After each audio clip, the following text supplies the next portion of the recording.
Okay, we've got the tire stuff out again. I wonder why. Oh, you don't come across these that often, but when you do,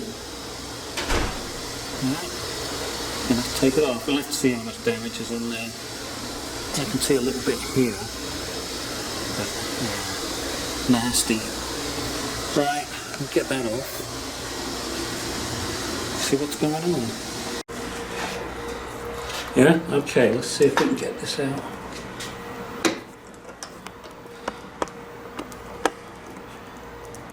Well, it's nicely in there.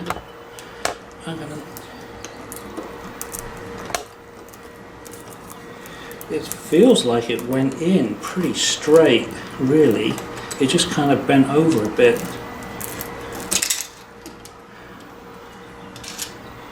Yeah. Right there. It's a single hole. It's right near the middle. That may be patchable.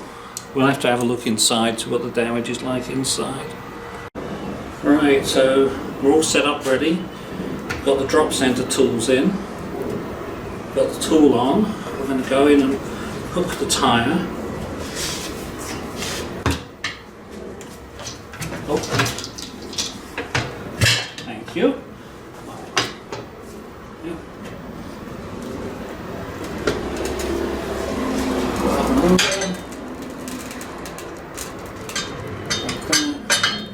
Get ready with this one to go in. This is my bead stopper.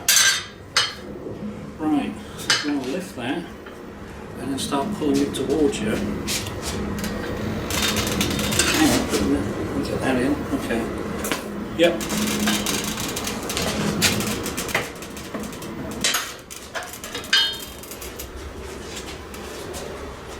That's bead number one.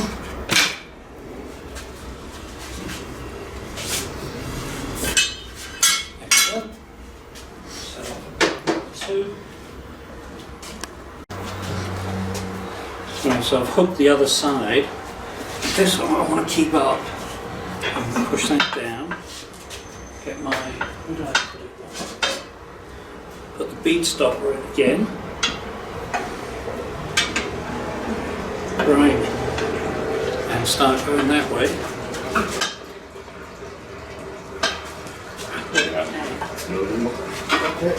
Yeah. Okay, try again.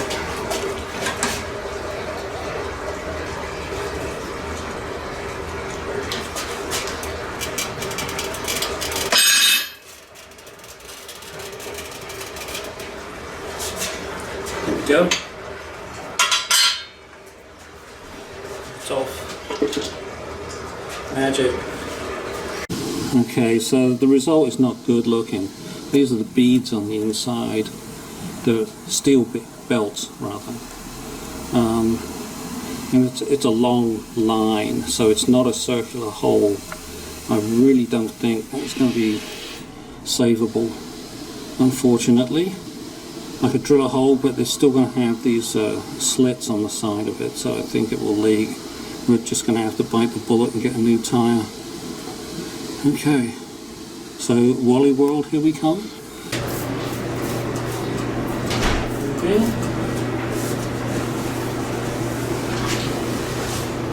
Yeah, so this is looped up, inside of that is looped up. Let's see if we can get it on just by pushing it.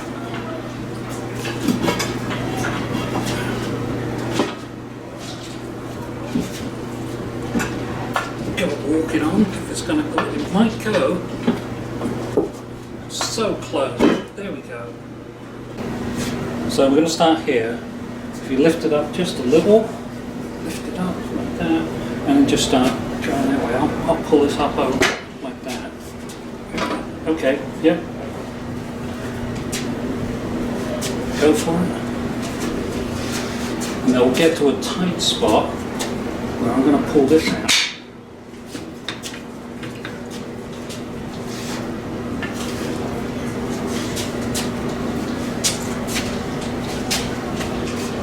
Just wants to come up. We're chasing it.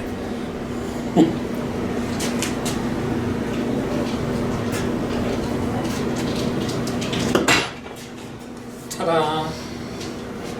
All we've got to do is air it up. We'll see if we get some bead seating pops. Oh, look at that, it's coming up already. That means we don't have to use the inner tube. So the back one should go first, and then it's going to go there, so that is the splash zone.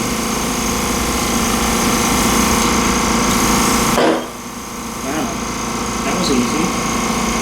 Not even registering on the pressure. Okay, so this is interesting. There's no yellow or red dots on this tyre. It's a Douglas Touring, Walmart special.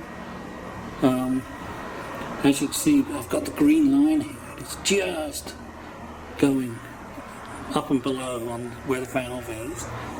So if my assistant would kindly turn it 180 degrees. Perfect, and if you can stabilize it a little, that's good. See, it's just underneath. Now if we put one weight on there,